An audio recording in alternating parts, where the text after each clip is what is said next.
Trey, you have a very interesting rise into professional baseball, like you just mentioned. There's a really interesting article you guys can find online. If you Google Trey Ciulla-Hall, it's the first result. Like you said, you were intending on playing in Maryland for a year before going pro. Right. Can you just kind of talk to me about how that went down and why you weren't able to actually play in Maryland?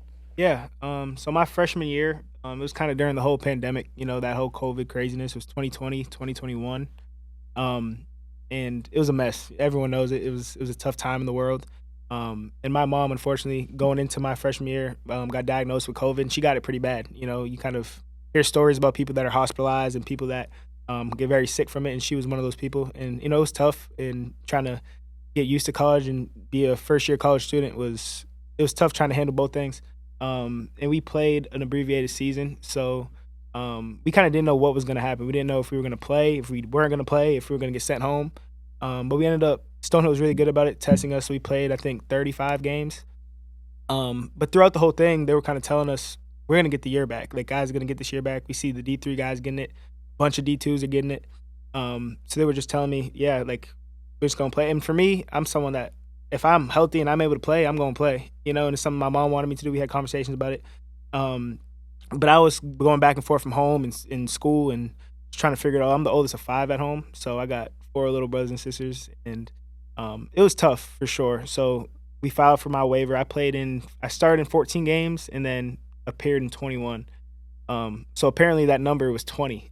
That people, if you played in 20 games, you got it back.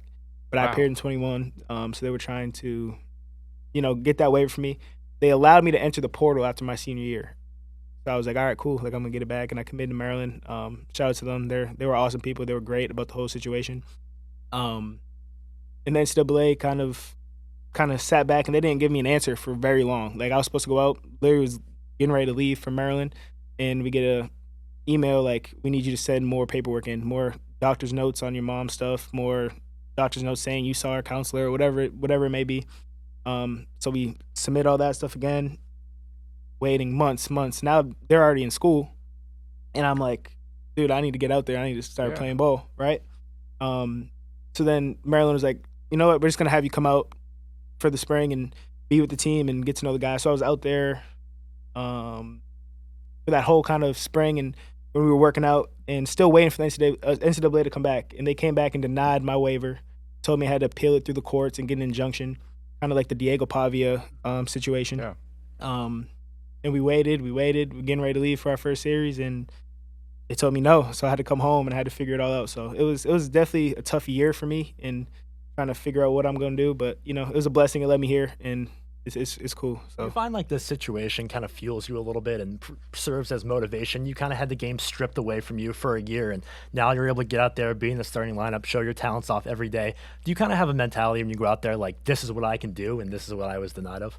Yeah, man. I think I'm someone that I've always played with a little chip on my shoulder. It's kind of how I was taught, and it made that chip on my shoulder pretty big, And every day I go out there, and I'm like, I don't take it for granted, because it can be taken away from me whenever. And I saw that, so definitely, I was pissed off. I'm not gonna lie, when that whole thing went on. So now I go out there and I play, and it's always in the back of my mind, like, oh, I should be in Maryland right now. Things should have went differently, but it didn't. So I play the game, a little bit harder and a little bit with that in the back of my mind every day, So Did you ever have, was there a hint in the back of your head or any thought that NCAA was going to deny you, or?